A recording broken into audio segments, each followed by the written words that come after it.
Почитувани, картелот кој ја води државата, наречен СДСМ, неосновано и во континуитет ги задолжува граѓаните.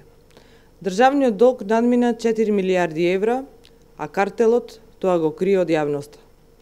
Картелот вчера го зголеми нето долгот на државата за нови 20 милиони евра.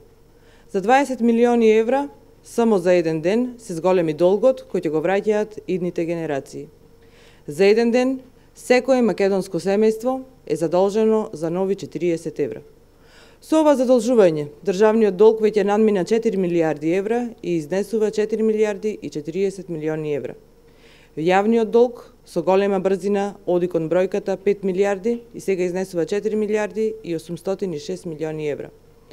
Картелот на власт веќе извесен период ја крие реалната висина на долгот со цел граѓаните да не дознаат дека државниот долг е 4 милиарди евра, а јавниот долг дека се повеќе се приближува кон бројката од 5 милиарди.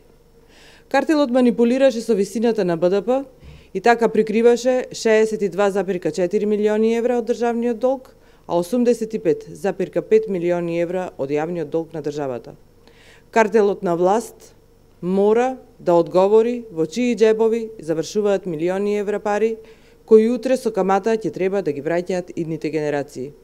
Милиони задолжување, а ниту една инвестиција или капитален проект. Повисоки пензии нема, но затоа има повисоки акцизи за горивото. Повисоки плати нема, а паѓаат и откупните цени на земјоделските производи. Задолжувањето како инструмент на финансирање на буџетот е оправдано само кога со истото се финансираат капитални проекти. Тоа оваа криминална власт не го прави. Државата рапидно се задолжува, граѓаните се соочуваат со се повисоки цени и трошоци на живот. Државата стагнира на секое поле. Оваа ненародна власт не може да донесе ништо позитивно за Република Македонија. Граѓаните заслужуваат подобро и тоа ќе го добијат кога ќе замине оваа ненародна расипничка власт. Доаѓа нова надеж за Република Македонија.